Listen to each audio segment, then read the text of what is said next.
full range of Toronto's underbelly sort of thing, right?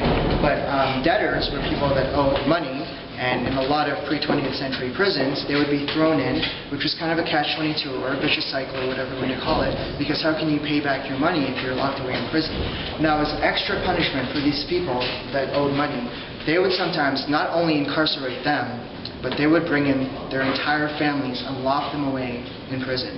Innocent women and children who did nothing wrong other than being, married to or born to some guy that couldn't pay his bills or pay his debts. And now the Don did uphold this practice. The family cells were always at the end of the cell blocks. So if you guys want to follow me to the end of the cell block, you'll notice that there's a slightly larger cell.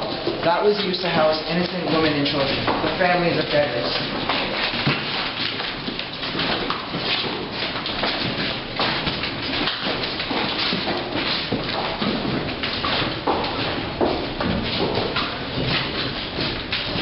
For anyone that missed it, this cell was used for the wives and children of people that couldn't pay their debts. As extra punishment, their entire families would be brought into the Don.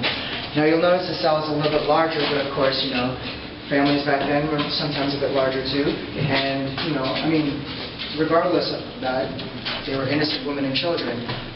Now, during the daytime, the women and children would be taken to workshops at the top of the jail to sew and mend blankets and uniforms and stuff like that, as well as to prepare meals for prisoners. So it was basically like free labor for the Don jail. At night, they would be escorted back here by the guards and locked away with the rest of the prisoners. Okay. Now, if you walk into the room, you'll notice that there is a hole in the wall. Anyone guess what that hole is for?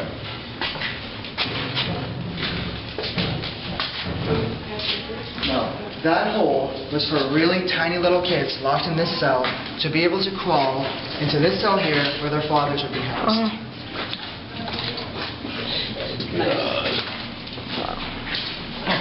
And it looks like a really tiny hole, but some kid in one of my previous stories kind of snuck in. I wasn't supposed to let him. I didn't let him, but he just clicked through, and so it worked. And he wasn't like a really tiny kid or anything, so.